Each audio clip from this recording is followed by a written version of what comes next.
Oi, pessoal. Bem-vindos e bem-vindas ao 8º Simpósio de Medicina do curso de Medicina da PUC Minas, Campus Poços de Caldas. Hoje nós temos o prazer e a honra de trazer a professora Melina, nossa professora aqui do curso. Ela vai falar para a gente sobre anemia nos ciclos da vida. Então, vamos falar um pouquinho quem é a professora Melina para quem não a conhece. Então, a professora Melina é médica formada pela Faculdade de Medicina da UFMG, é especialista em clínica médica pelo Programa de Residência de Clínica Médica do Hospital Governador Israel Pinheiro. Também é especialista em hematologia e hemoterapia pelo Programa de Residência Médica do Hospital das Clínicas, também da UFMG. Então, professora, é um prazer estar aqui com você. Sinta-se à vontade. A tela agora é sua. Quem tiver alguma pergunta, pode fazer pelo chat, pode me chamar também aqui no WhatsApp da coordenação.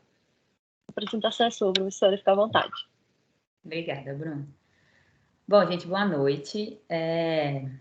Não sei qual que é o meu público total aqui, mas a Flávia tinha me falado que, a princípio, ia ser mais para os períodos mais iniciais ali da faculdade, mas eu divulguei para o pessoal no meu grupo de estudo de semiologia, então eu imagino que tem também pessoal do grupo mais para frente, dos alunos que estão fazendo semiologia. E por que eu estou falando isso? A ideia era falar sobre anemia nos ciclos da vida e eu vim trazendo casos clínicos. E eu queria muito que vocês interagissem comigo no sentido de tentar fazer o raciocínio clínico, que é uma coisa que é extremamente importante para vocês, como futuros médicos, aprenderem a fazer esse raciocínio clínico de todas as doenças. E eu queria estimular, tentar que vocês se estimulassem, sentissem estimulados a tentar imaginar o que é o diagnóstico desses casos clínicos, e aí nós vamos conversar sobre a doença em si desses casos, tá? Para quem sentir necessidade, inclusive, de pegar aí um rascunho, um papel, para ir anotando, para não esquecer dos casos clínicos, também acho que talvez seja válido. Bom, vamos lá. Esse é o maior caso, tá? Ficou meio grande aqui a história, mas a princípio eu vou falar de 3 casos clínicos, tá? E depois nós vamos discutir sobre a possibilidade diagnóstica desse. Primeiro, nós vamos começar com um lactente, uma criancinha aí de 1 ano e 8 meses, um menino, né, acompanhado da mãe, que veio na consulta porque, entre aspas aí, de acordo com a mãe, esse menino tá muito pálido, muito preguiçoso e não engorda. Ela trouxe a criança, né, porque ela estava muito pálida, então, com uma dificuldade para ganhar peso. A mãe relatava que essa criança não come nada, que tudo que ela é oferecido, ele acaba cuspindo. Essa criança foi amamentada exclusivamente até os 5 meses, e depois vem agora em uso de leite de vaca, bolachas e iogurte. Não aceita nenhum outro tipo de alimento, às vezes come uma banana, não come nenhum tipo de carne, e fica sempre muito quieto, não consegue acompanhar os priminhos na mesma idade. Bom, essa criança é uma criança que nasceu a termo, não teve nenhuma intercorrência na gestação, com um peso bom, uma altura, né, e percentil de perímetro cefálico, aliás, tudo certinho. A mãe só descobriu a gestação com 20 semanas, a apgar do menino foi normal. Ele vem desenvolvendo bem, veio, né, quando criança, firmou o pescoço com 3 meses. Eu sei que tem um pessoal que já estava passando pela pediatria aí, que a Flávia me comentou comigo, então imagino que vocês já tenham noção disso. Então ele firmou o pescoço com 3 meses, sentou com 5 meses, que tá tudo beleza, tudo certo. Engatinhou com 8 meses, também dentro do prazo, mas ele ainda não anda, né? Então ele começou a ter um atraso aí de desenvolvimento. Não fala palavra nenhuma, balbucia só um mam para chamar a mãe, também é que a gente percebe um atraso no desenvolvimento da fala, né? Tem 2 dentes incisivos inferiores, não fazem nem nunca fez uma reposição vitamínica, já teve 2 internações por pneumonia e não faz acompanhamento médico, que de acordo com a mãe, não tinha médico lá no PSF, no postinho dela. Tem 4 irmãos, né, de pais diferentes. Bom, no exame físico, deixa eu só pegar meu pointer aqui, fica mais fácil para eu mostrar para vocês. No exame físico, ele tinha um regular estado geral, emagrecido, hipocorado 2 cruzes, hidratado, cianótico, sem linfadenomegalias, com aparelho respiratório, cardiovascular e abdômen ok, uma frequência cardíaca e respiratória dentro do normal. Eu sei que é um caso grande, mas aí eu tentei colocar aqui em destaque o que é mais importante para esse menino. Então, é um menininho de 1 ano e 8 meses, com essa palidez, com dificuldade de ganhar peso, que não come, né? Assim, come muito pouco, e o que come é menos importante, vamos dizer assim, né? Bolacha, iogurte, leite de vaca apenas. Que começou a ter um déficit de desenvolvimento neurológico, né? Não anda, tem um atraso de fala, nunca fez a reposição vitamínica e que está aí nesse irregular estado geral hipocorado. Deu para imaginar o caso? Queria que vocês guardassem essa informação, que eu vou falar de mais 2 casos, depois a gente vai juntar tudo aqui, tá bom? Vamos lá. Antes, desculpa, de juntar, eu coloquei ele aqui na curva de crescimento e de peso, né, de altura e de peso, e ele está realmente abaixo aqui do percentil da curva, né, -3 no peso e entre a -3 e -2 na altura. Então, realmente é uma criança que comprometeu o desenvolvimento dela, tanto no ganho de peso quanto de altura, né, está comprometendo. E aí sim. Então, separa esse caso dessa criancinha. Agora nós vamos falar de uma mulher, que é um outro caso clínico. Então, uma mulher de 38 anos, secretária, casada, que veio com uma queixa de cansaço, de fraqueza e sonolência. Ela fala que esses sintomas iniciaram há mais ou menos 1 ano e que teve uma piora nos últimos meses. E também, aí, ao ser perguntada, né, mais especificamente sobre a parte ginecológica, ela fala que tem uma menorragia, menstrua aí cerca de 7 dias ao mês, usando cerca de 8 absorventes por dia. Para quem é homem ou quem não tem muita noção, 8 absorventes por dia é considerado um fluxo alto. A gente tem uma média aí que seria um fluxo habitual, em torno de 3 absorventes, 4 por dia, tá?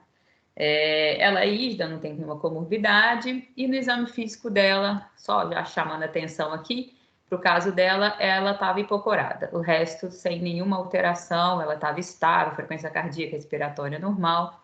Então, é uma mulher que também veio com uma queixa de fraqueza, né, dessa sonolência, que vem há mais de 1 ano, ou seja, vem lentamente progredindo, e associada a isso na história dela, tem essa história de uma menorragia. Beleza? Então, a gente tem o quadro da criancinha, que tinha sintomas de fraqueza, de déficit de desenvolvimento, né, de crescimento, de peso, enfim. Agora a gente tem uma mulher com queixa de fraqueza, de cansaço, de sonolência, aos 38 anos. E o último caso que eu vou apresentar aqui nesse primeiro momento da minha apresentação é um senhor, então agora um outro extremo de idade, um senhor de 74 anos, aposentado, casado, que veio com uma queixa de cansaço, de fraqueza e de palidez. Ele fala, vou só aproveitar já chamando a atenção aqui para vocês, que ele tem essa fraqueza e esse desânimo, além de um emagrecimento de 13 quilos nos últimos 3 meses. Chamou atenção isso, né, na história dele.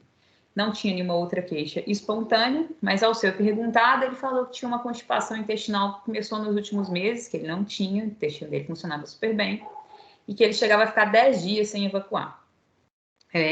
Na história pregressa dele aí, ele tem uma hipertensão bem controlada, nada mais importante.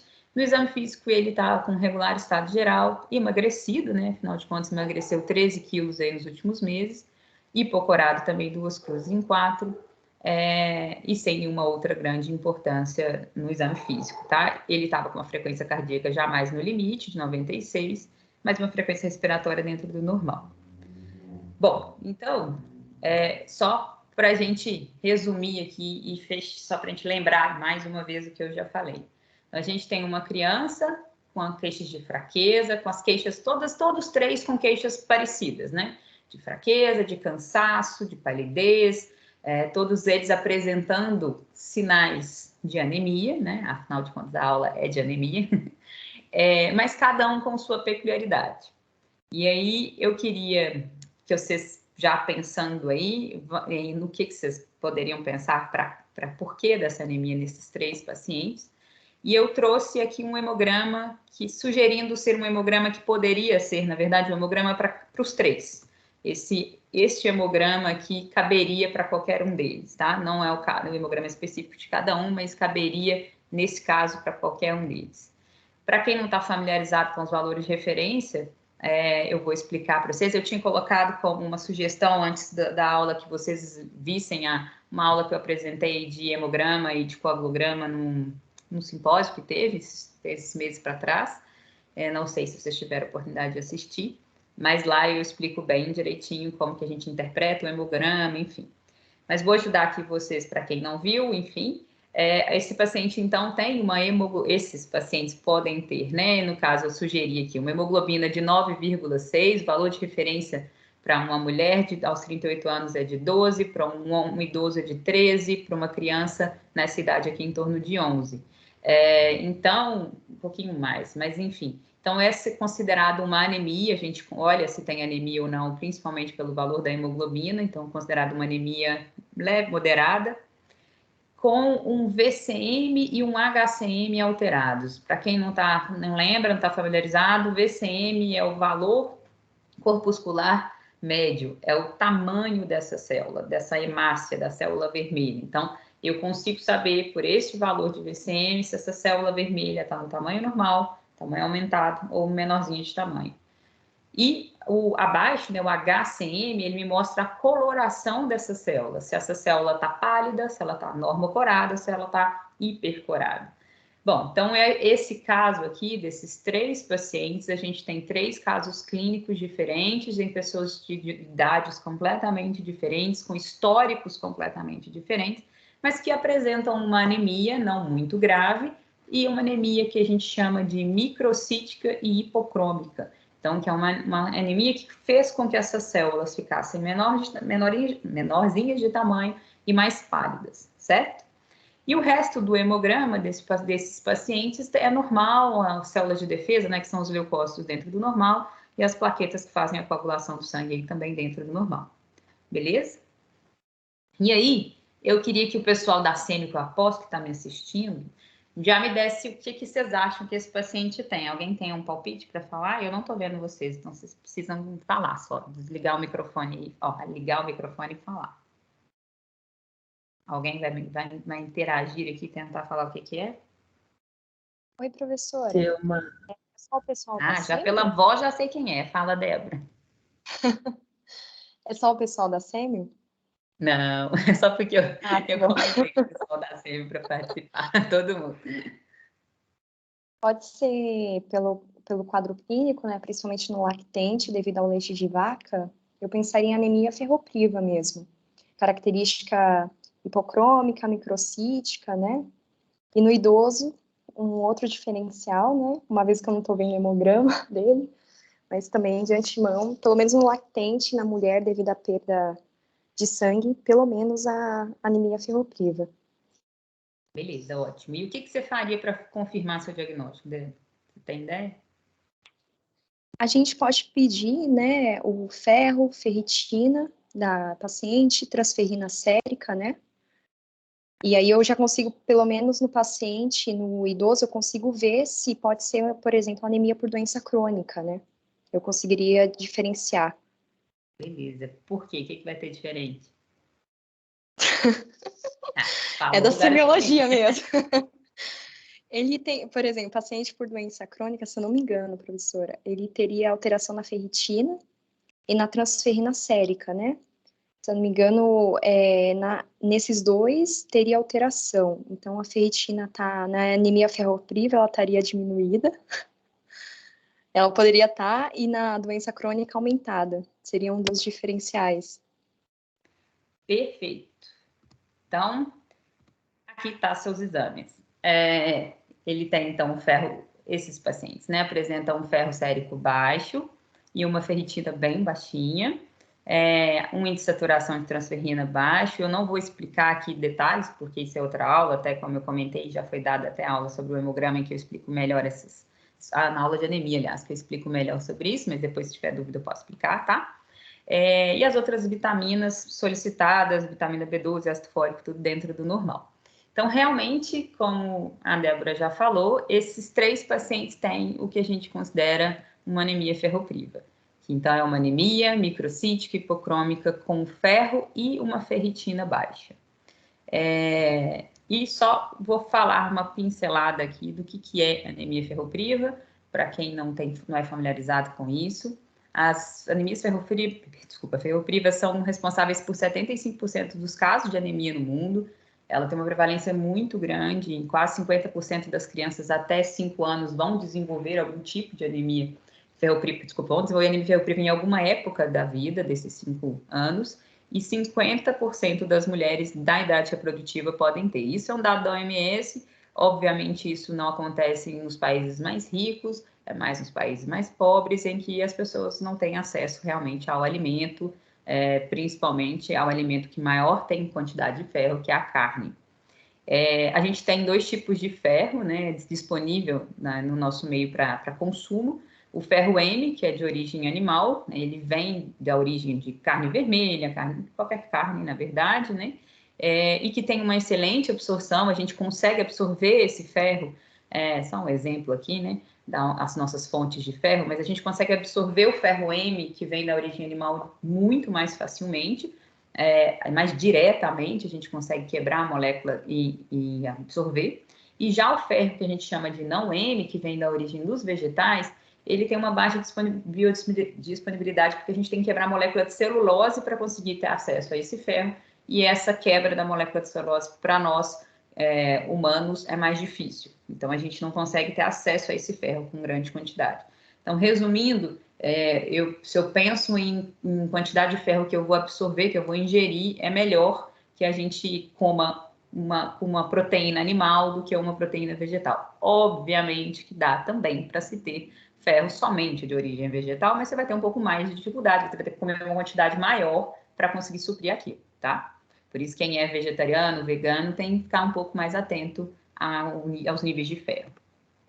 Bom, e quais são os sinais e os sintomas da anemia, né? Como todos os nossos 3 pacientes tinham, cansaço, fraqueza, sonolência, o paciente pode desenvolver dispneia simplesmente porque a hemoglobina é a molécula que se liga ao oxigênio e transporta esse oxigênio para o resto do corpo. Então, se eu tenho menos quantidade de hemoglobina, eu vou transportar menos oxigênio para o corpo e esse paciente vai sentir sinais de fadiga, de menor quantidade de oxigênio mais facilmente. Então, ele vai ficar com dispneia, vai subir o morro e vai cansar muito mais do que era o habitual dele.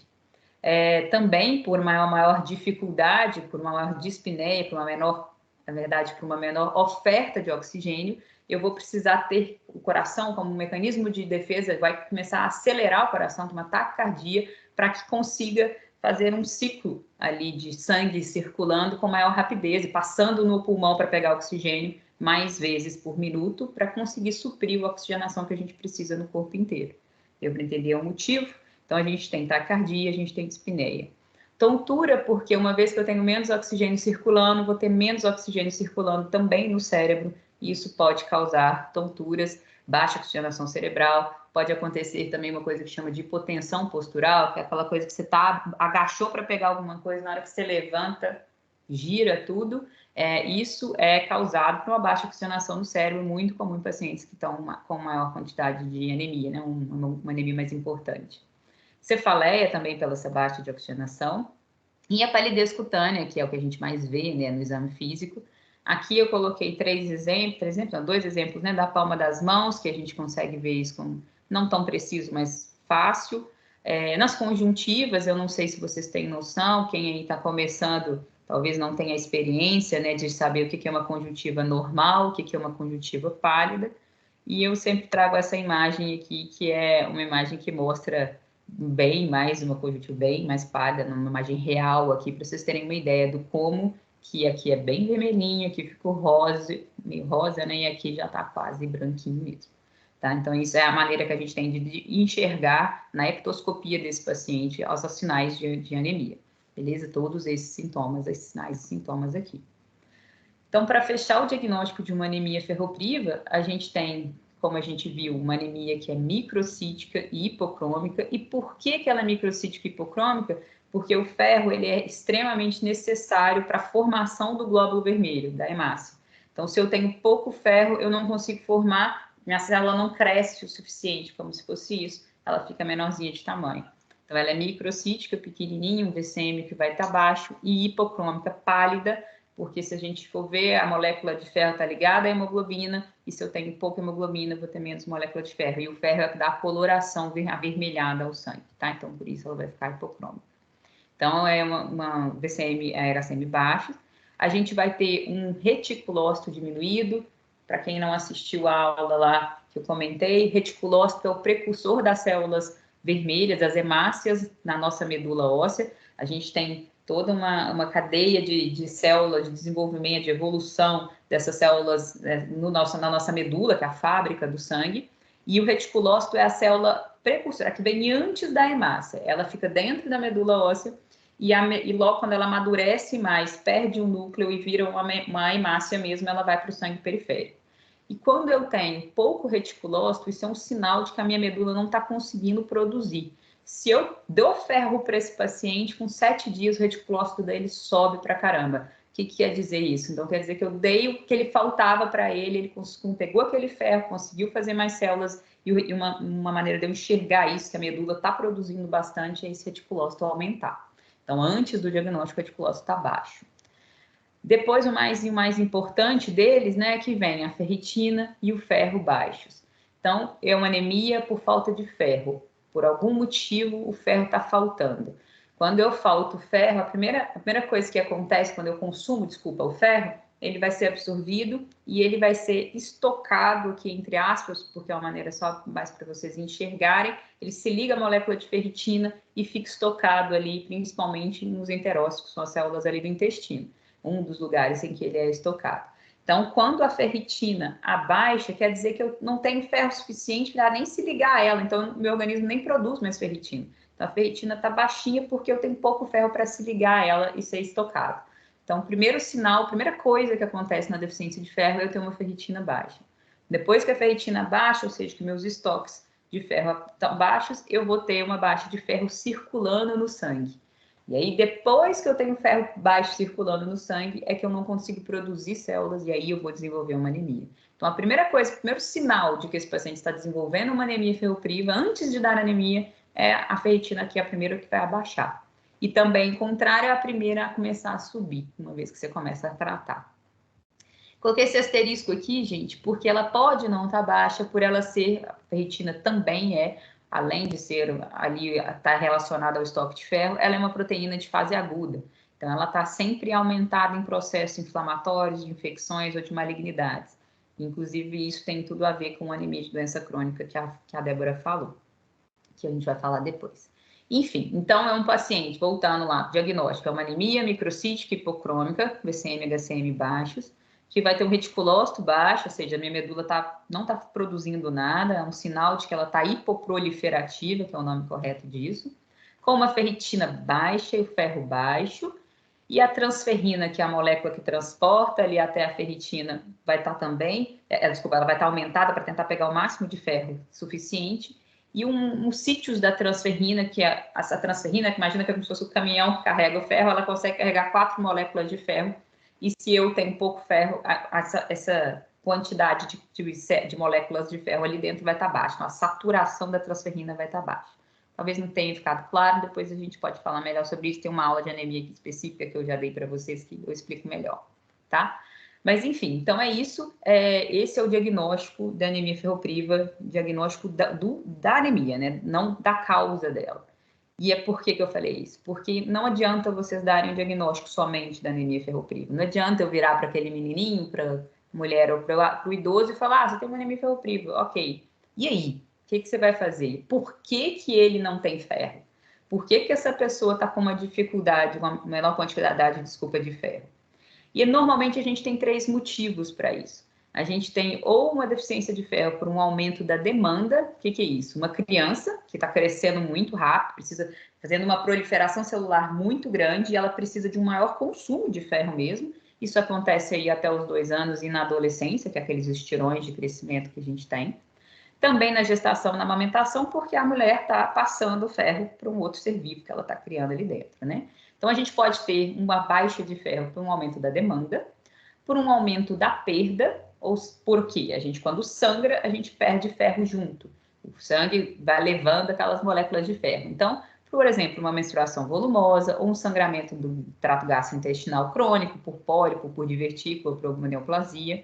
E as parasitoses intestinais, no caso, ancilostomias, que é a mais famosa, que ela agarra ali, literalmente na parede do nosso intestino e vai sugando o nosso sangue. E aí acaba tendo uma anemia ferropriva.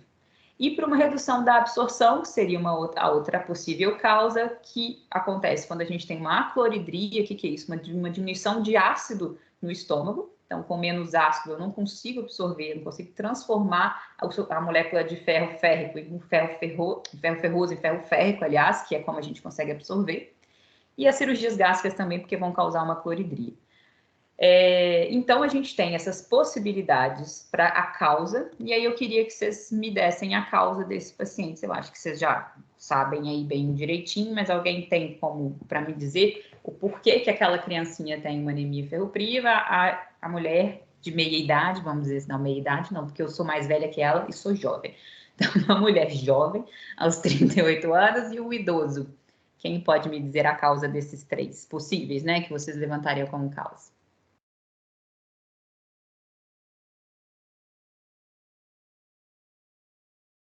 Alguém? Eu falaria que a criança é por aumento da demanda, pela fase de crescimento, né? Uhum. A mulher jovem, aumento da perda, pelo sangramento excessivo na menstruação, e o idoso pela redução da absorção, talvez, não sei se uma neoplasia, talvez possa ser aumento da perda por alguma neoplasia, porque ele emagreceu, né? Não sei. Beleza. Ótimo. A ideia é essa mesmo. Também a Raquel, né, que falou, não foi a Raquel? Foi a Juliana. Desculpa, confundi com a Raquel, que foi minha aluna. A voz estava parecida. Bom, então é isso mesmo, a criança com aumento da demanda e por uma pouca ingestão também, né? A criança tem claramente ali uma dificuldade social na família, você vê a mãe falando que ele cospe tudo, mas ao mesmo tempo o menino come bolacha e come bobagens, né, iogurte, e não consome os alimentos necessários, né? Então também ele não tem uma ingesta suficiente. Na mulher, com um aumento da perda, né, pela essa menorragia, e no idoso também por um aumento da perda com esse sangramento intestinal. E a gente já não pode parar por aí, não dá para só nesse momento, então tá, vou resolver, vou prescrever um ferro para esse paciente, ok. Não dá, eu preciso resolver a causa. Eu costumo dizer que nesses casos aqui, que a gente tem um aumento de perda de ferro, de sangue, é como se fosse um balde furado. Não adianta eu ficar repondo o ferro o tempo inteiro, sendo que o buraco está ali embaixo, está vazando. Então eu preciso tapar esse buraco, preciso descobrir a causa do meu vazamento, né? E tratar ele. Não adianta eu simplesmente resolver só dando ferro. E aí, quais seriam as possíveis causas, né? A gente foi investigar, esses são casos, todos esses são casos reais, tá, gente? Que eu coloquei aqui, né, do meu dia a dia. Então, essa mulher, a gente pediu um ultrassom transvaginal para avaliar o que ela tinha. Ih, travou. Não. Que veio com uma miomatose uterina, uma mulher, apesar de jovem, de 38 anos, que tinha um mioma importante, assim, vários, na verdade, que estava causando essa menorragia. Nesse senhor, o próximo passo foi a pesquisa de sangue oculto nas fezes, não sei se vocês também pensaram nisso, que veio positivo, que é o rastreio, né, exame de rastreio para câncer de colo, cólon, né, não colo uterino, não, de câncer de cólon. Que todo mundo deve fazer, no mais tardar aí depois dos 50 anos, por protocolo, né? A gente fazia uma pesquisa de sangue oculto nas fezes de todo mundo. E foi pedida uma colonoscopia que veio um tumor de 5 centímetros, certo? Então, a gente, como tratamento, primeiro, da anemia ferropriva, para tratar a anemia, a gente realmente repõe ferro, que pode ser oral ou endovenoso, vai depender do estado desse paciente, da capacidade de absorção desse paciente, principalmente, né? Se for o paciente se ele tem um estômago funcionante, se ele tem todo um sistema de absorção, não só estomacal, né, como intestinal, ok, a gente pode dar via oral sem problemas. E se não, a gente vai optar por ser endovenoso. E também, na verdade, o endovenoso ajuda a melhorar mais rápido, né, a anemia. Então, se for uma anemia muito grave, a gente pode já começar com um ferro venoso, tá? E lembrar de tratar a causa. Não adianta só dar ferro, eu preciso resolver o problema deste paciente como um todo. Contar para vocês o que aconteceu. Essa criança foi iniciada uma reposição de ferro por via oral com uma boa resposta. Ele começou a melhorar a anemia. estimulado a melhora da alimentação. Foi muito difícil essa mãe, não sei se vocês conseguiram perceber pelo caso, o jeito que eu coloquei, era uma mãe com uma história social muito difícil, de, vamos dizer assim, não posso dizer abandono, mas uma mãe solteira, assim, uma mãe que cuidava dos filhos sozinha, já teve vários parceiros, nenhum assumiu os seus filhos, então era uma situação difícil ali, que eu tive que chamar assistente social para ajudar junto, porque ela não tinha também uma dedicação, vamos dizer assim, e até vou dizer uma certa paciência para aquela introdução alimentar, que não sei se quem já passou aí pela pediatria, e que é difícil, que as crianças, às vezes elas preferem mesmo o alimento que é mais doce, é muito mais difícil você acostumar ao alimento mais salgado ou cítrico, enfim. Então, foi conversado muito sobre isso, tem entrado com assistente social, não teve uma excelente resposta até onde eu acompanhei, mas melhorou um pouco a alimentação e a gente suplementou não só com vitaminas, né, com ferro, mas também com essa história toda social que precisava ser feita por trás. Na mulher jovem, foi iniciada a reposição também com ferro via oral, afinal de contas ela tinha uma boa absorção, não tinha problema nenhum com isso, teve uma ótima resposta e foi encaminhada para o ginecologista para tratar esse mioma e para tentar diminuir, né, essa menorragia. E o caso do senhor idoso, foi começada uma reposição de ferro endovenosa, porque ele estava mais sintomático, por ser idoso, né, um paciente que já estava mais sintomático, e uma provável dificuldade de absorção aí por causa do tumor. E aí, na biópsia, foi feita a biópsia, né, depois da colônia que veio um adenocarcinoma, encaminhado para um oncologista aí para fazer o tratamento, né, final aí desse câncer de intestino. Beleza? Esse é o primeiro momento. Agora eu vou apresentar os outros últimos casos, mas eu queria que vocês entendessem qual que era por que eu tive essa ideia de colocar 3 casos de anemia ferropriva em extremos de idade. Para vocês verem como que uma doença que é fácil de diagnóstico, se você for pensar em todas as doenças complexas que a gente tem, a anemia ferropriva é uma das mais bobas aí, entre aspas, que a gente tem, e que acontece em qualquer época da vida. Você vai se deparar com isso se você for trabalhar em PSF, sei lá, em pronto atendimento, qualquer área que vocês forem, provavelmente vocês vão ter contato com alguém com anemia ferropriva, tem em casa, uma história de família, enfim. Então, ela é de fácil diagnóstico, ela tem uma prevalência enorme, a maior causa de anemia no mundo, disparadamente, e que a gente pode aprender muito simplesmente como tratar, né? Então, lembrando, queria que vocês ficassem com isso na cabeça para o resto da vida, seja o que for, não só anemia, a gente precisa tratar a causa. Não adianta só saber que o paciente tem um problema, isso aqui deve ser alguma coisa no intestino. Tá, mas e aí, o que é? A gente tem como a nossa obrigação como médico correr atrás de fazer o diagnóstico correto para tratar corretamente esse paciente, senão não resolve. Não resolve para ele, não resolve para a gente também, que não consegue fazer o trabalho direito. Beleza? Então, agora vamos lá para os últimos 3 casos. Dessa vez um pouco diferentes um do outro. Bom, o caso 4, então, é de uma criança de 5 anos que veio com uma história, deixa eu já colocar aqui, chamar a atenção para vocês, com uma história de uma anemia e de internações frequentes.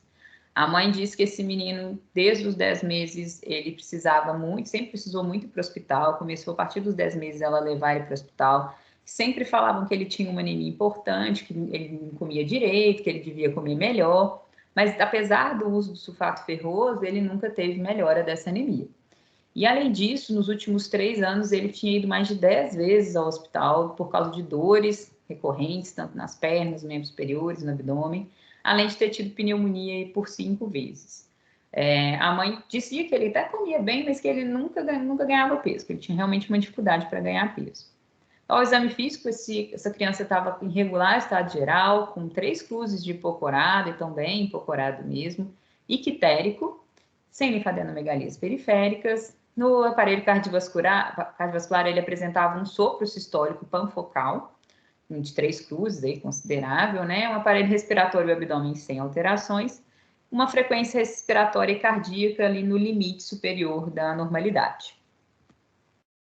Então, só para a gente... Depois eu vou voltar, mas estão lembrando que uma criança também com quadro de anemia, com sinais de anemia, mas além disso, ela tem essas histórias de internações frequentes, de pneumonia, de dores nos membros, enfim.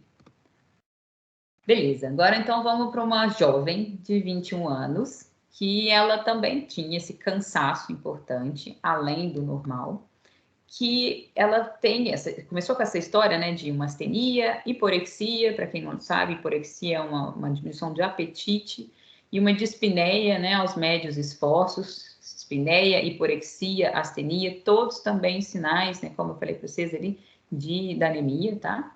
Há cerca de 4 semanas, ou seja, o caso primeiro foi um caso que é crônico, né, anos que a criancinha já estava sentindo isso. Aqui não, um quadro agudo, né? 4 semanas de início disso tudo. Ela associou a rotina árdua, né, do trabalho e da faculdade, mas agora há 7 dias também surgiu uma gengivorragia, um sangramento na gengiva e hematomas nos membros inferiores. Era uma menina rígida, não tinha nenhuma comorbidade, que no exame físico também estava em regular estado geral, também hipocorada consideravelmente, aí 3 cruzes, com a presença de linfadenomegalias cervicais e axilares e esses hematomas de membros inferiores. Aparelho respiratório e cardiovascular e abdômen sem alterações, e que ela não estava estável hemodinamicamente, né? Ela estava taquicárdica, uma frequência de 116, com a frequência respiratória de 26. Beleza? Então, é um quadro mais agudo numa mulher jovem, que começou aí há 4 semanas e que vem piorando, né? Pelo descrito, além aí nos últimos dias ainda surgiu esse sangramento e esses hematomas. Beleza? Nesse último caso, que é o caso 6, é um senhor idoso de 76 anos, motorista, que veio encaminhado do cardiologista para avaliação de uma anemia. Ele também vem com sintomas de anemia, né? Como anêmico, né? Fadiga, de desânimo nos últimos meses. Não costumava ir no médico, mas agora, depois que o irmão faleceu, ele resolveu que ele ia cuidar da saúde. Ele tem uma história de uma hipertensão mal controlada há cerca de 26 anos, de um diabetes mal controlado há cerca de 15 anos. E no exame físico, ele estava bem, estava em bom estado geral, hipocorado uma cruz, desidratado uma cruz. E, além disso, tinha esse sopro sistólico aí, grau 3 em 6, mais audível em foco aórtico. Ele estava estável, a frequência cardíaca e respiratória dentro do padrão. Então, nós temos 3 casos de novo, uma criança de 5 anos, com essa anemia mais complexa, um pouquinho, vamos dizer que além da anemia, internando, pneumonia, dor, essa mulher que começou um quadro agudo e esse idoso que estava até bem, mas encaminharam ele para ver, assim, diz que ele tinha uma anemia, vamos dizer assim. Antes disso, antes de eu mostrar, alguém tem uma ideia do que pode cada um ter? Alguém chuta alguma coisa? Na criancinha, talvez poderia ser o traço falciforme, né? Anemia falciforme, por ser criança, esse histórico de internações, as dores em membros inferiores, abdômen. No homem de 76 anos, pensei em uma anemia por doença crônica, né? Por conta da hipertensão, diabetes, mas tem que investigar direitinho. E talvez na mulher de 21 anos, essa foi a que mais me deu dúvida. Talvez algum distúrbio de coagulação ou algum, não sei, um tumor. Esse caso não ficou muito claro para mim. Beleza. Ótimos palpites. É Priscila, né? Isso, sou eu. Eu achei que eu tinha errado de novo. A voz, eu sou boa de memória auditiva. Bom, então, o hemograma dessa vez, eu não coloquei um hemograma para cada um, porque são hemogramas que têm uma semelhança entre eles, mas várias outras diferenças. Então, o hemograma dessa criança, uma hemoglobina de 6,8, então uma anemia que a gente considera grave. Para quem não sabe, anemia leve é quando a gente tem uma hemoglobina acima de 10, uma anemia moderada entre 7 e 10, e uma anemia grave quando ela é abaixo de 7. Então, esse menino tinha uma anemia grave, né, uma hemoglobina de 6,8, com um hematócrito alterado, mas um VCM e HCM dentro do normal, um leucócito e uma plaqueta dentro do normal. Já a mulher, ela tinha uma anemia considerada moderada, né, entre 7 e 10 da hemoglobina, então uma anemia moderada, com um VCM e um HCM dentro do normal, uma leucocitose importante, de 58 mil, normal de leucócito é até 10, 500, 11, depende do laboratório, tá? Mas então tá pelo menos 5 vezes aumentado aqui o valor de referência. e uma plaqueta baixa, né? Uma plaqueta aí de 66 mil, normal, o mínimo de plaqueta é 150, tá? Então, ela tem uma plaquetopenia e uma leucocitose além dessa anemia. E, por último, o hemograma do senhor idoso, que é uma hemoglobina leve, desculpa, uma hemoglobina de 10,4, uma anemia leve, com também um VCM, HCM dentro do normal, um leucócito e uma plaqueta dentro do normal. Então, o que eu queria chamar a atenção que esses 3 casos têm em comum é uma anemia com um VCM e um HCM dentro do normal. Por que eu estou chamando a atenção para isso e, em outros 3 casos, eu chamei a atenção para um VCM e um HCM baixos? É que quem já estudou anemia, ouviu, assistiu alguma aula que eu dei de anemia, a gente classifica as anemias em microcíticas hipocriômicas, normocíticas normocrômicas ou hipercrômicas. Desculpa, hipercrômicas, isso, tamanho normal, tamanho aumentado, fugiu a palavra aqui. Enfim, então a classificação delas é muito importante para a gente triar o nosso diagnóstico, para a gente fazer o nosso raciocínio clínico. Então, quando eu estou mediante um paciente com sintomas de anemia, a primeira coisa que eu peço é um hemograma. E no hemograma, o que eu quero olhar tá ok, tá com anemia, beleza, mas a primeira coisa que eu vou olhar é se VCM e HCM estão normais, estão baixos ou estão aumentados.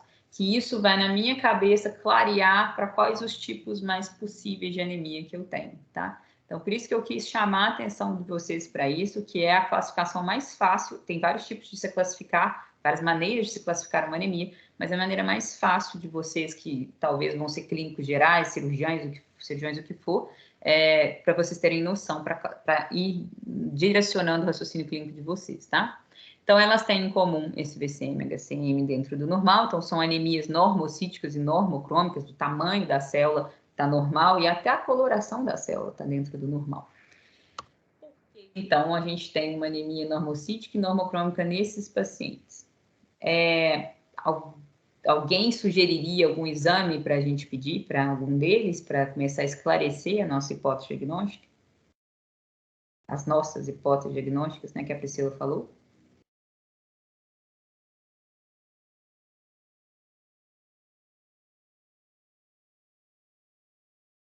Vocês estão lá, a gente chegou no pronto atendimento, vocês estão sentados lá, carimbinho já está na mão. E aí chegou essa história aí, você pediu um hemograma e veio. E aí? Professor, eu acho que se fosse, igual a Pri falou, né, se fosse anemia falciforme, dadas as características, podia pedir eletroforese, se eu não me engano, né? Ou ele traz uma história, né, às vezes a gente não perguntou, ele traz consigo uma história já de diagnóstico de anemia falciforme, que a gente não tenha salientado na hora ali da pressa, né? E eu acho que da moça, igual a Pri falou, que ficou mais difícil, ver blasto, células blásticas. Pensando em leucemia, né? Aham. E o senhorzinho? Senhorzinho. O senhorzinho. Eu acho que a gente podia também pedir ferro, ferritina, transferrina para ele e avaliar a doença renal, eu acho que é importante. Por quê? Porque eu lembro que a senhora falou há muito tempo que doença renal crônica é muito comum levar a anemia por doença crônica, né? E geralmente o paciente evolui com normo, e a gente tem que avaliar se ele tem esse déficit de eritropoetina. Ótimo. Então, vamos lá. Esqueci da setinha aqui. Eu pedi, então, outros exames e eu vou colocando aqui para vocês. Então, a criança, ela tinha um ferro e uma ferritina dentro do normal. Ela tinha uma bilirrubina total um pouco aumentada, as custas de bilirrubina indireta e um reticulócito aumentado, ou seja, era uma medula que estava tentando produzir célula desesperadamente. Alguém sabe me dizer? Quer dizer, depois eu pergunto isso. Vou esperar aqui o resto. A mulher também não tinha deficiência vitamínica nenhuma e tinha um exame que a gente chama de LDH ou DHL, dependendo se você vai falar inglês ou português, que é a desidrogenase lática, aumentada. Então, normal aí vai ser 280, 300, dependendo do laboratório, então está em torno de 1.200, bem aumentado. E o senhor, ele tinha um ferro sérico baixo, com uma ferritina bem alta, tá? O normal aí vai até 200, depende do laboratório também, mas uma ferritina alta. Uma glicemia de jejum de 289, com uma hemoglobina glicada de 10,2. Quem sabe interpretar para mim, quem já está aí talvez né, mais para frente, o porquê que esse senhor... por que não? Isso aqui, esse caso do senhor idoso, a Débora que estava falando, né, Débora? Por que ele está totalmente descompensado, né? E a gente já pode fechar o diagnóstico dele, certo? Acho que vocês já viram a Débora falar, então provavelmente vocês já sabem, né? Ou não? Só para explicar, então. Ele tem, então, um ferro sérico baixo com uma ferritina alta. Tem uma deficiência de ferro com um aumento da ferritina. Ferritina alta me chama a atenção para um processo inflamatório, para um processo de alguma doença que está descompensada. E, no caso, esse paciente claramente tem uma doença aqui descompensada, que é a diabetes, que está bem descontrolada, certo? Não sei se quem lembra aí, o alvo para a gente tratar um paciente com diabetes, ele deve ficar com a hemoglobina glicada abaixo de 7%. É o alvo que a gente sempre tem que tentar estar abaixo dele, e esse paciente está totalmente descompensado. Bom, e eu pedi mais exames, e nesses outros exames, só, na verdade, por olhar a lâmina, por uma coisa que a gente chama de hematoscopia, que é pegar o sangue periférico, fazer uma lâmina, ir lá no microscópio e olhar, foi vista a presença de drepanócitos no sangue periférico, que são as famosas hemácias em formato de foice ou de meia-lua, tem pessoas que dizem assim, confirmando que esse paciente provavelmente tem mesmo uma anemia falciforme. A mulher também foi visto a presença de blastos, né? A hematoscopia, pegou a lâmina, foi lá, olhou no microscópio, tinham blastos realmente em excesso, o que sugere realmente uma leucemia. E o senhor, além dessa história toda, como a Débora sugeriu, ele tinha uma creatinina bem aumentada, causando um clearance aí de creatinina em torno de 28, que daria uma insuficiência renal crônica classe 4 aí, depende da classificação, enfim, eu usei essa para a gente ter uma ideia. Então, é um senhor que tem uma anemia, então o senhor não, agora antes dele, vamos começar da criança aqui, desculpa. Então, uma criança que tem realmente uma anemia falciforme, que justifica, inclusive, todo o quadro clínico dele.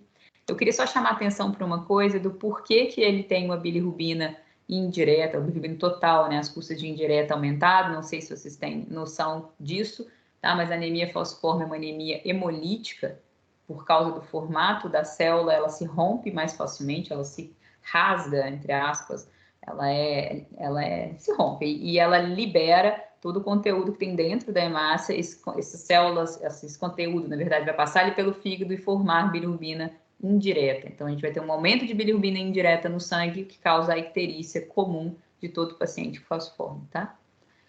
Bom, então a mulher tem um diagnóstico realmente de uma leucemia aguda e o idoso de uma anemia de doença crônica.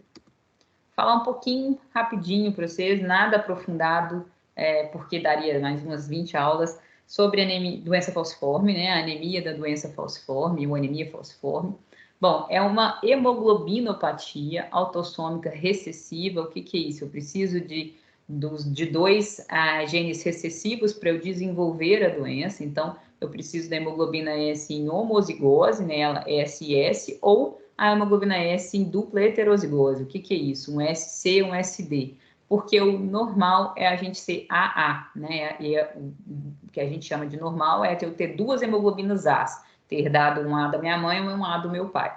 Se eu herdo um A e o da minha mãe e do meu pai e o S do outro, eu não tenho a doença falciforme, eu tenho o que a gente chama de traço falciforme.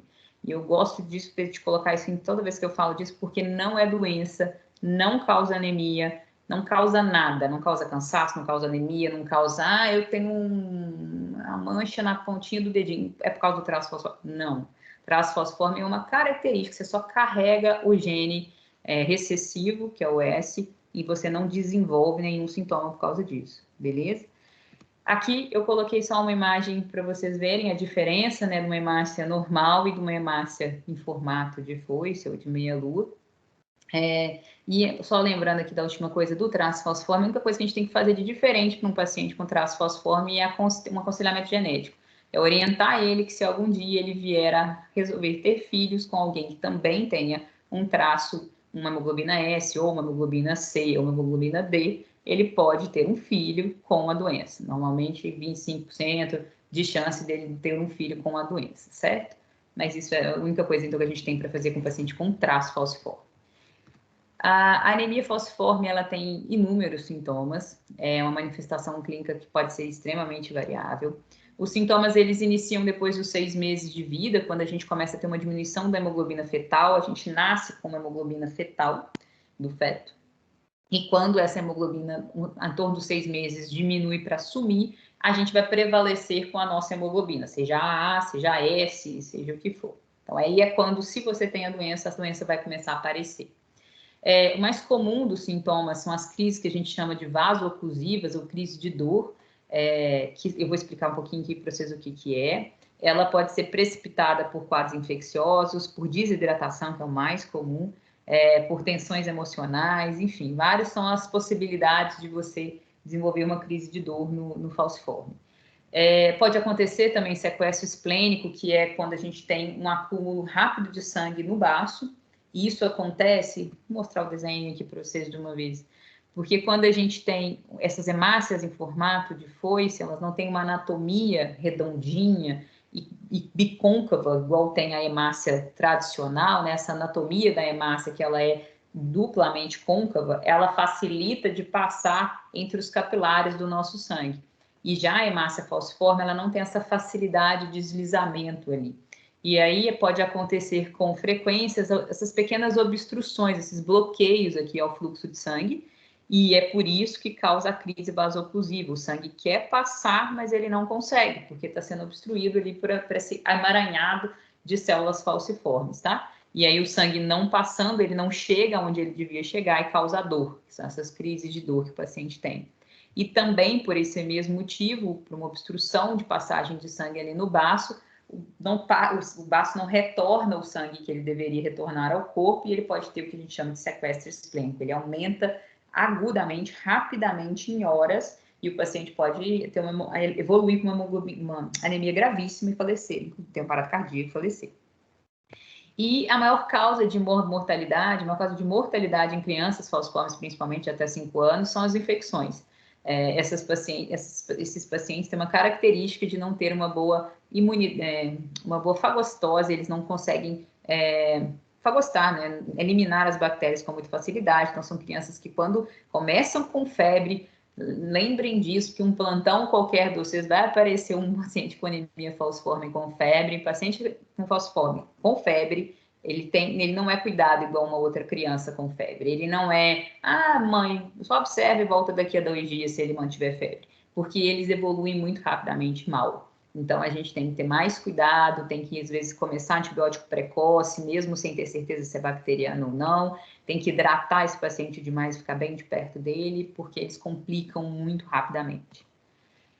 O diagnóstico, como eu estava falando, é uma anemia hemolítica, que é a característica, por causa do formato da célula, na hora que ela entra nos capilares do baço, ela se rompe muito rapidamente, então ela é uma anemia que acontece uma hemólise, né, uma anemia hemolítica, normocítica e normocrômica, e que o diagnóstico mesmo é pela eletroforese de hemoglobina, como a Débora falou. Aqui a imagem, tá, de uma eletroforese. É um exame bem interessante, de vocês um dia tiverem curiosidade de ver como que ele é feito. Existe um gel que chama gel de agarose e um polo positivo, elétrico mesmo, e negativo, em que a gente coloca, né, ali, artificialmente, né, um modelo de A, de S, de hemoglobina 1, e A2 e AS, como está aqui, e aí esse gel de agarose vai levando o sangue, as partículas, né, do sangue de um lado a outro, e se você tem aqui, por exemplo, positividade em cima do A e do S, você tem traço falciforme. Se você tem uma dupla positividade só no A, você é duplo A, então você é uma hemoglobina normal, e se você tem uma dupla aqui em cima do S, você é SS, você tem anemia falciforme. Beleza? As complicações eu não vou falar especificamente de todas, é só para vocês saberem como são inúmeras.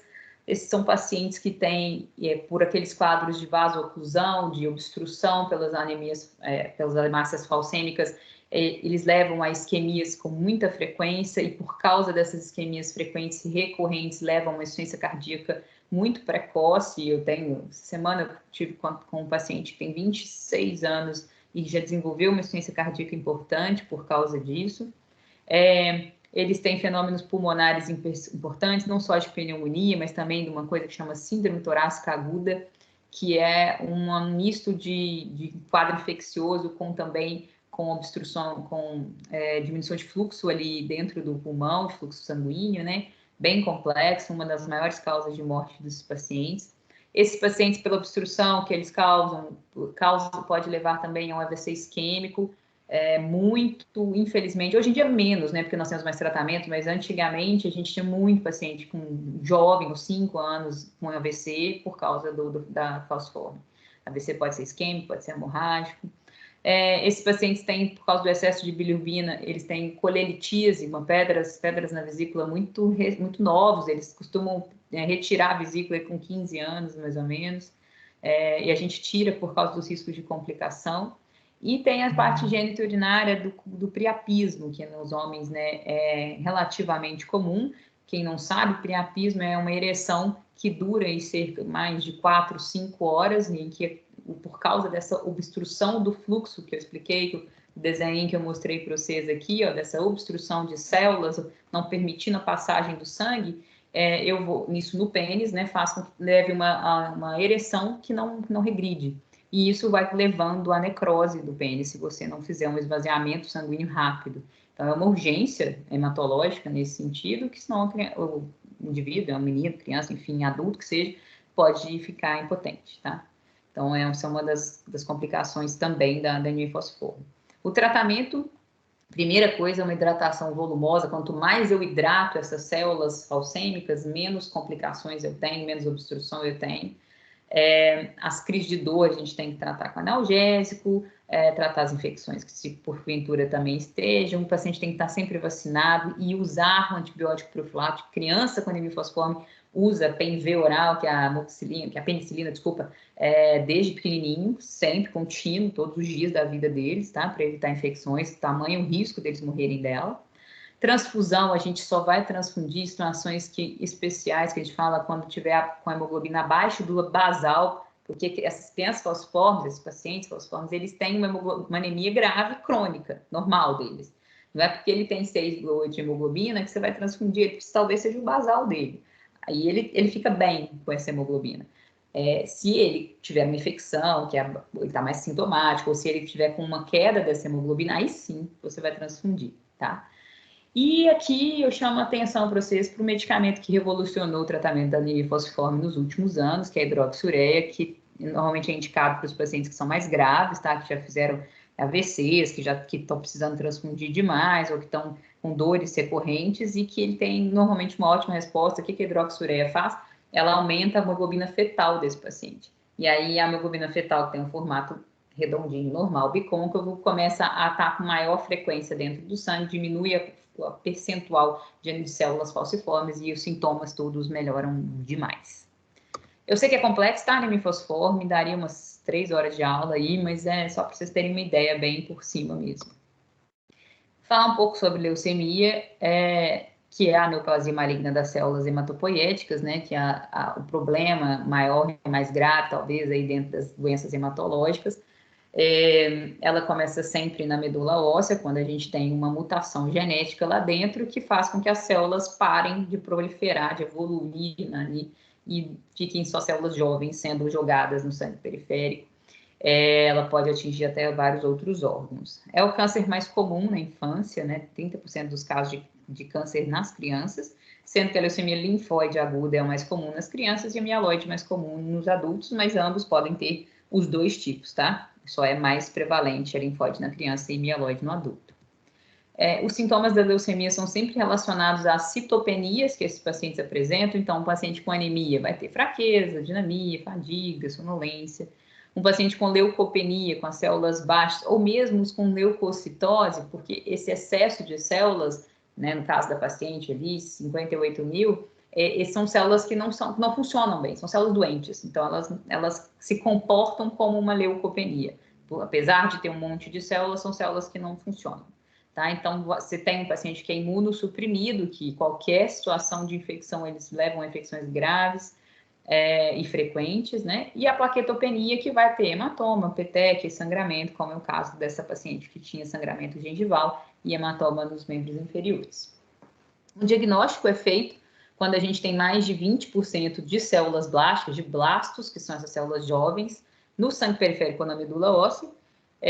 O exame de preferência que a gente faz é o mielograma.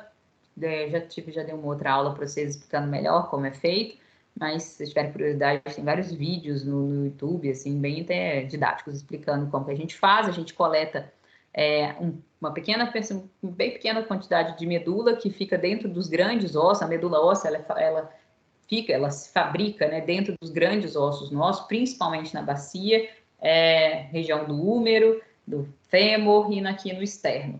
Mais fácil para a gente fazer o exame é pela crista ilíaca posterior superior aqui, ó, onde que a gente tem umas pessoas, aquela covinha ali atrás, os mais magrinhos ali tem umas covinhas, e a gente anestesia aqui, uma anestesia local mesmo, e funciona o líquido que está lá dentro, que é a medula óssea, tá? E a gente coloca isso na lâmina e olha e vê como é que estão essas células. O tratamento é químio, às vezes rádio, dependendo do transplante de medula, enfim.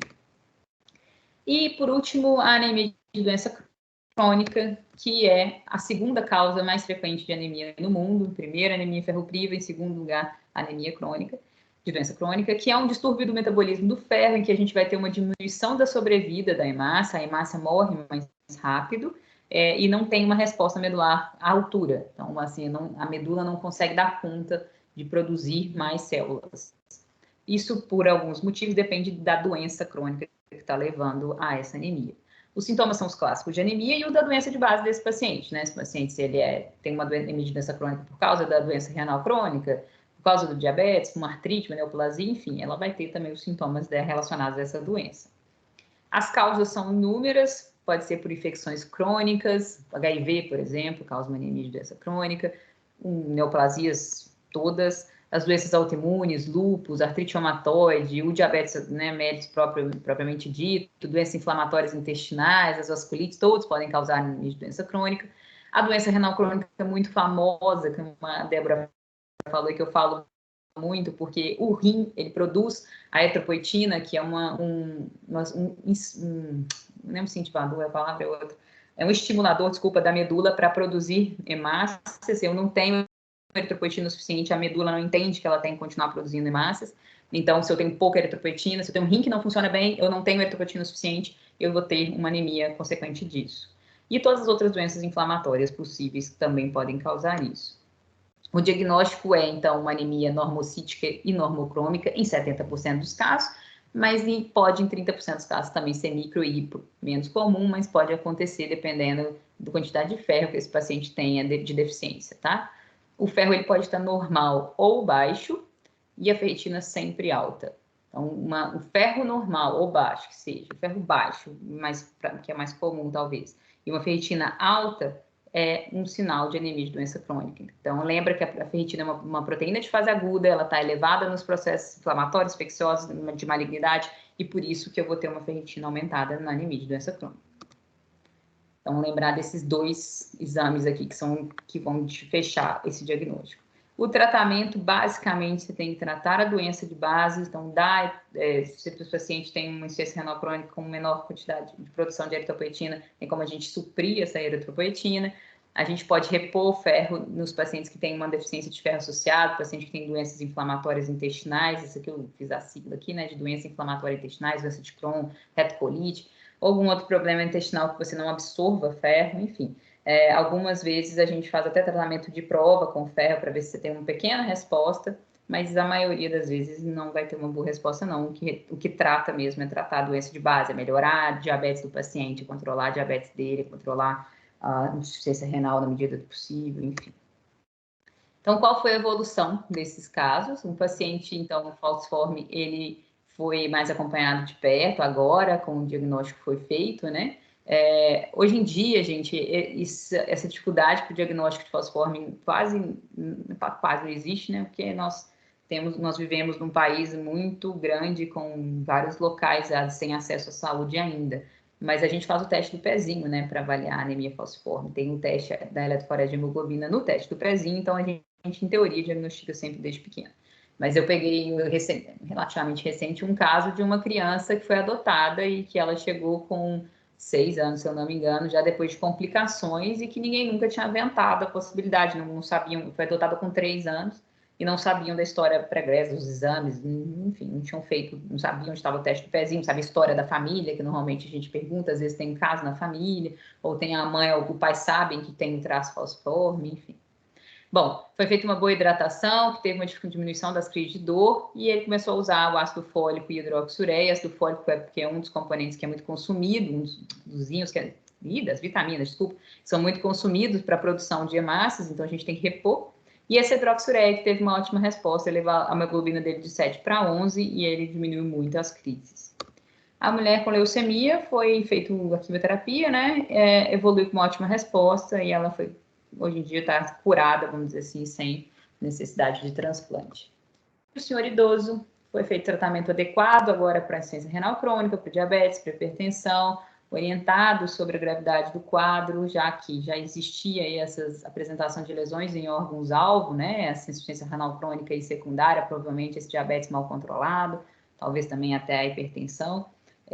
Então, nesse caso, é aquele caso que eu falo muito para quem é meu aluno, que a gente tem que conversar e colocar o paciente como protagonista da doença que ele tem, que ele é o protagonista, né? A gente nunca pode esquecer, nós somos os médicos, estamos aqui para ajudá-los a tratar com o nosso conhecimento, com o nosso estudo, mas quem é o protagonista ali é o paciente, e é importantíssimo que a gente envolva eles, principalmente em casos como esses, de pessoas com doenças crônicas, pessoas com doenças, não só eu falei do idoso, mas aqui a criança também que falciforme, os pais nesse caso, que são doenças que vão ficar ali, levar, né, a vida inteira desse paciente e que a gente precisa muito da colaboração e da responsabilidade desses pacientes para que eles façam a parte deles, né? Não adianta só a gente virar para um idoso diabético hipertenso e falar, você tem que tomar um remédio, não deve comer isso, não deve comer aquilo, tchau. Se ele não fizer, vou resolver.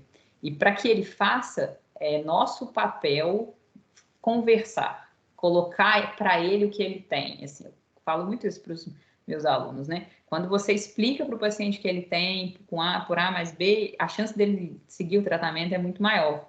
Quando te explicam, pensa em vocês aí, se alguém virar para você e falar, olha, eu estou fazendo isso, isso e isso aqui, por causa disso, disso, você está entendendo? A chance de você acreditar naquela pessoa, botar fé, literalmente, e falar, não, beleza, não, agora vai dar certo, eu vou fazer assim, assim, e vai dar certo, nós dois juntos vamos fazer tudo dar certo. É muito maior. Então, esses pacientes com anemia de doença crônica, eu tenho cuidado de explicar bem o que é, porque às vezes eles vão falar assim, ela nem sabe o que é, ela falou que é por causa da minha diabetes, e nem me deu nenhuma vitamina para tomar. E, na verdade, às vezes não precisa de nada, a gente precisa tratar o diabetes. Beleza? Bom, gente, era isso. A minha ideia de falar sobre esses extremos de vida era para mostrar para vocês como as anemias, elas se apresentam sempre, frequentes, e que a gente, que são, na verdade, doenças, né, muito comuns e relativamente fáceis, assim, da gente diagnosticar, se a gente tomar um cuidadozinho, assim, de ter esse cuidado simples de olhar um hemograma bem olhadinho, e isso com vocês aí, seguindo como clínicos, que seja cirurgiões, que seja, vai ser interessante para vocês saberem o básico disso. Beleza? E é isso. Tem muito? Pessoal, ficou claro, eu acho. Eu já estou procurando segunda-feira já é hoje, né? Assim, já vou procurar fazer um check-up para ver se não tem nada. Na verdade, eu estou esperando a aula do dia 30 com a professora Ana Cecília, ela também vai fazer alguns casos aí de análise de exames para ver se não está tudo bem comigo. Porque esse negócio de cansaço e não sei o quê, sobe o morro, já fica cansada, sobe a escada, já cansa, eu já comecei a ficar preocupada. Não, mas isso pode ser só sedentarismo também, tá, Bruno? Pode ser, fica muito tempo sentada. Não sei se é o seu caso ser sedentário. Descobriu sem fazer a consulta.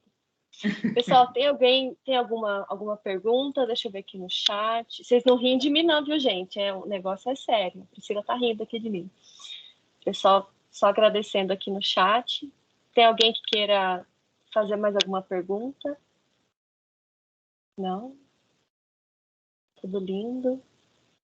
Tudo lindo. Só elogios. Eu gosto quando só tem elogios. Isso eu gosto. Estou vendo vários ex-alunos aqui. Professora. Sim, não. Opa, Pode falar. pode falar. Fica à vontade, Pri. Então tá. Eu ia perguntar se tem alguma medicação que pode predispor, assim, ao aparecimento de anemia também? Medicação? Uhum. Deixa eu pensar aqui, deixa eu pensar.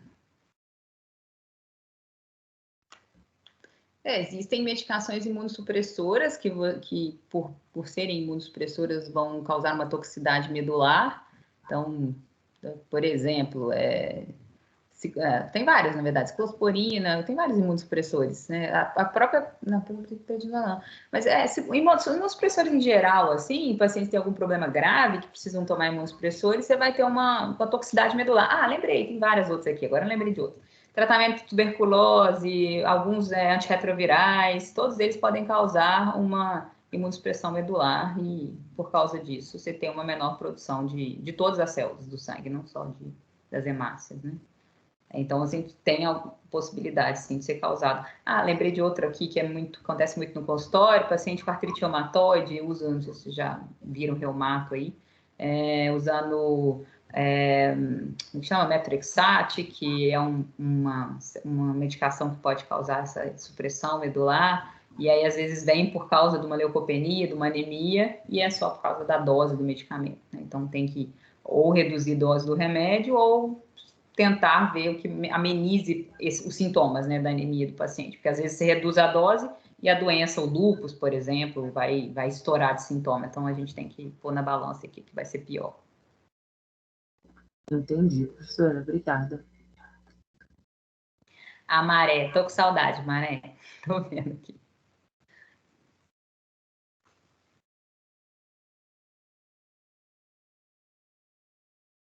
Maré, Maré, a gente tem que marcar o dia da gente ir lá no Senhor do Doce.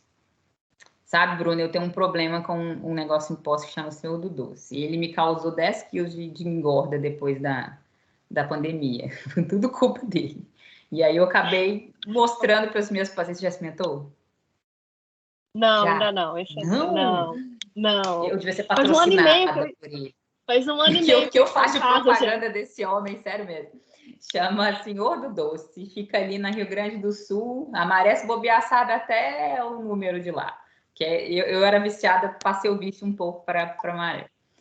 Bruno, não vai na da Melina, porque você não para mais de pedir, de comer, tá? Você não para mais, então não vai na dela. Mas se você quiser também, eu compartilho o contato. Compartilha. Ele sabe até onde eu moro, assim, de cor. Mas vou te falar que eu tô segurando os últimos meses, tá? Tem alguém que levantou a mãozinha aí, Luiz Fernando. Oi, professora, tudo bem?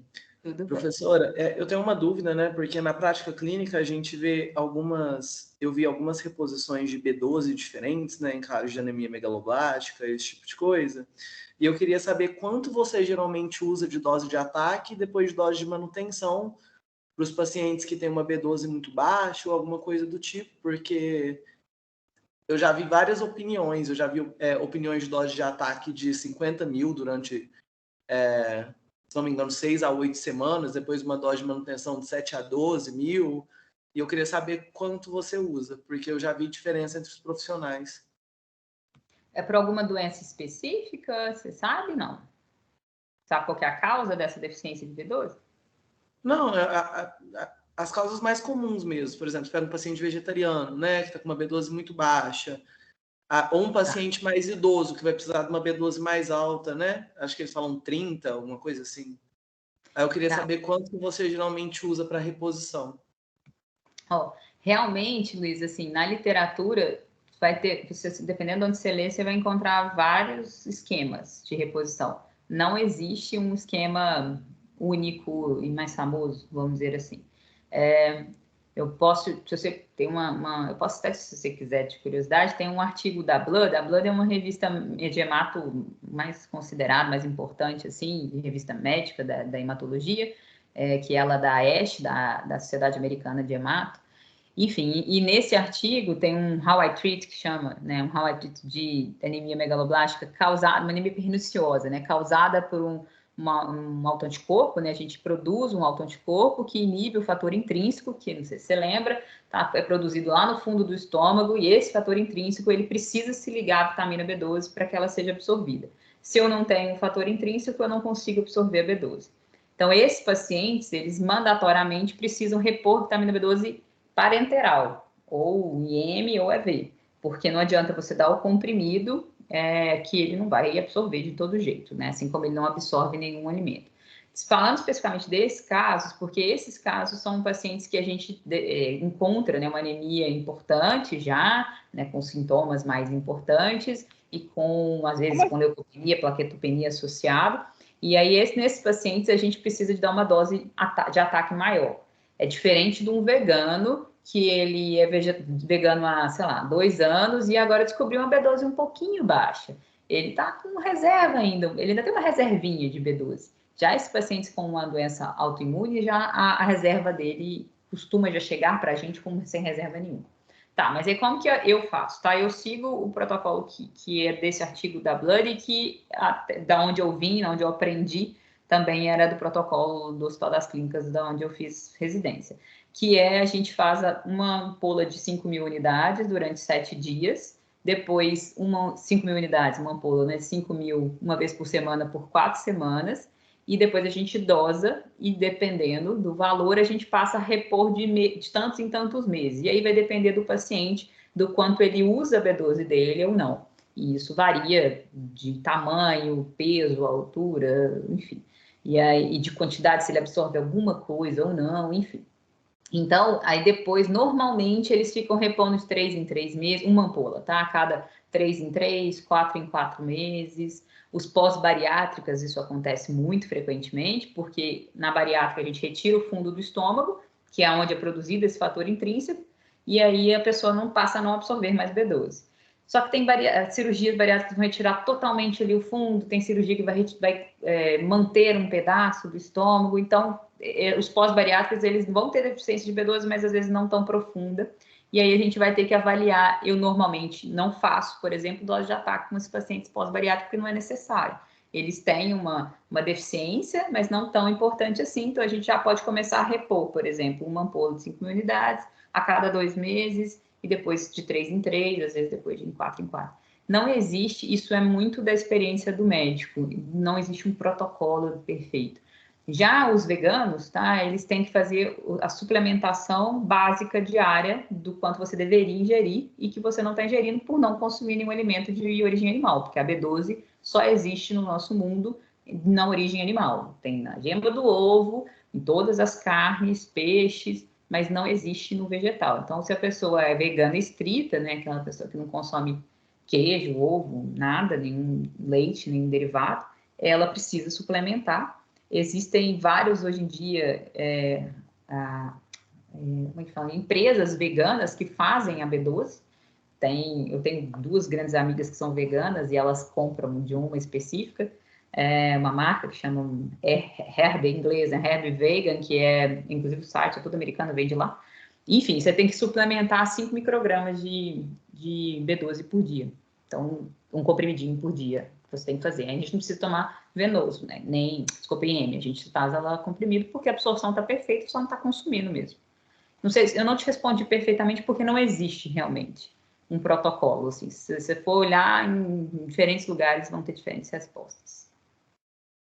Entendi, professora. Então, mas eu posso pensar mais ou menos assim, porque que eu fui tentando desenvolver, né, um pensamento assim, porque depois que a gente passou pelas especialidades mais clínicas, né, nefro, endócrino, a gente pega bastante paciente com uma B12 reduzida, né? Uhum. E o que eu tento pensar é que os pacientes que estão mais próximos do valor de referência, talvez uma dose de manutenção só mais baixa já resolva. E aquele paciente que está mais longe, eu começo com uma dose de ataque, depois eu faço uma dose de manutenção. Exatamente isso. Então, pensa que aquele paciente com uma anemia perniciosa, que é essa deficiência, que é essa doença autoimune, ou então, né, sei lá, por algum motivo, uma pessoa que está sem repor B12 há milênios aí, que está lá com o nível de referência, valor de referência lá do resultado, né, da B12 veio menor que 50, que eles não costumam conseguir contar menos do que 50, tá? Coloca lá menor que 50. Tá baixíssimo. Eu preciso fazer uma dose de ataque para poder fazer o mínimo de basal ali de B12 e depois eu começo a minha manutenção. Agora não, o valor de referência é 200 e o paciente está com 180. Não preciso de fazer uma dose de ataque. Esse mesmo raciocínio é isso. Obrigado, professora. De nada. E se for por algum caso específico de alguém que você conheça, você me fala depois, se você quiser. Viu? Ah, e outra coisa, professora, após você fazer essa reposição, se você repetir o exame, tipo, 2 semanas depois, os valores tendem a dar muito altos mesmo? Sim, super. Tanto que o correto é que a gente faça, depois, por exemplo, eu estou fazendo a manutenção, tá? Eu fiz a minha dose de ataque e vou começar uma manutenção, eu preciso saber quanto se está sendo suficiente para o paciente. Então, eu peço para ele, tomou uma dose de ataque agora e a próxima vai ser daqui a 3 meses. Aí eu peço para ele coletar o exame um dia antes dele fazer a próxima dose. Sempre tem que coletar o exame antes da próxima dose, 1 dia, 2 dias antes da próxima dose da B12. Porque se você dosar depois, vai dar 1.500, 2.000, vai dar altíssimo. Porque essa B12, quando ela é colocada, principalmente a parenteral, né, ela é jogada de uma vez na circulação. Então, ela fica ali com níveis altíssimos, depois ela vai sendo consumida e vai baixando. Perfeito, professora. Obrigado, viu? De nada.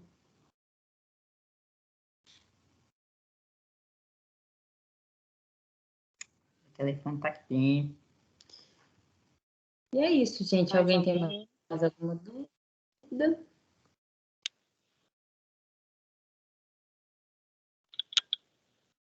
Bom, acho que não. Então, eu vou tomar a liberdade aqui de já encerrar a nossa palestra de hoje. Agradecer a professora Melina, em nome da coordenação, da comissão organizadora do simpósio. A professora Melina está sempre aqui conosco, nos salvando aqui, compartilhando seu conhecimento conosco. Professora, muito, muito, muito, muito obrigada mesmo. Recorde de público hoje, foi sensacional, quase 200 alunos aqui. Então, muito obrigada. Espero contar com você nos próximos simpósios. Tá bom. Agora, a Bruna, eu acho legal, Bruno, que você daqui a pouco você pega o seu diploma, né?